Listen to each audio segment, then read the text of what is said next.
pasok tayo sa loob because it's just free. You know? Hindi tayo mag-ano.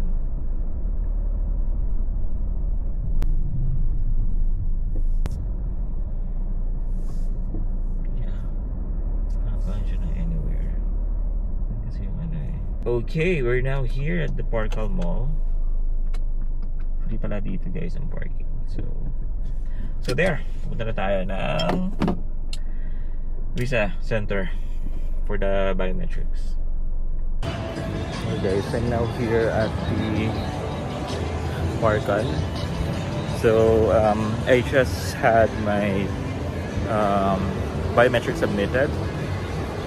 Okay, and then ayun, and after the biometric, 30 pa talaga yung appointment ko, pero around 2 pa lang pinapasok na ako. It's very quick, less than 10 minutes.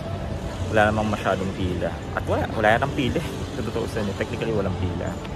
And then, ayun, good luck na lang on my interview sa consul. Sana maging favorable, sana maging successful. So, here's the Parkal. Nandito ako sa Banig. Ewan ko ba sa Banig portion? Kasi yung sa Cogon yun eh. So, nandito ako sa Banig. So, tatawid pa ako sa kabila for the Banig.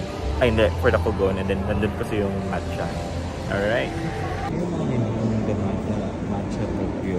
Nakikitingnan kung ang kunin natin yung mga flavor.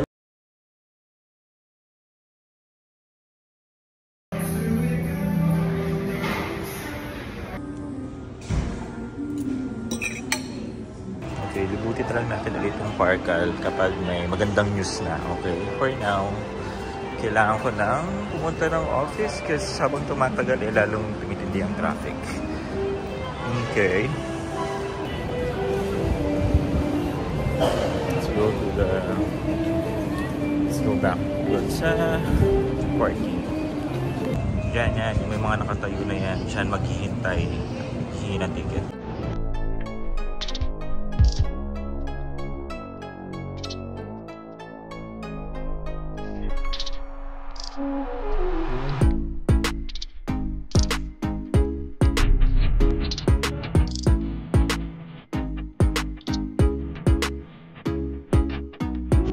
So just to document this journey of visa application, B1, B2 for US visa.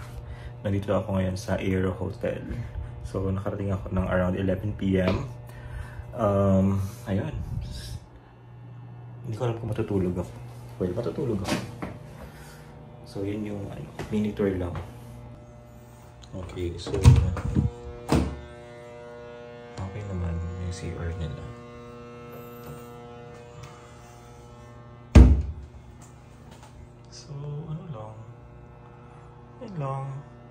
Just enough for tomorrow para lalakarin na lang natin.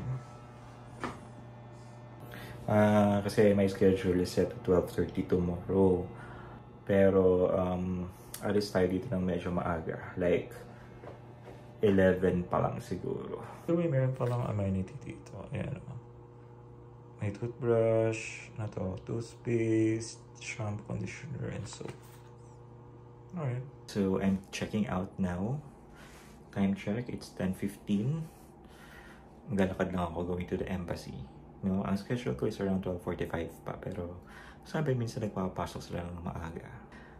Para iwas ka ba? Para masanay na ako kung ano man yung nangyayari doon. Alright? Hindi tayo na para mag-video. Akala ko wala ka nilang extra po. Successful tayo for US visa. Paano? Well, ito nga mas traffic ko. Medyo nasa masugid side yung nag-ikot. Pero, kakwento ko siya. Paano natin? Nilapanan ng kapahan everyday. In law.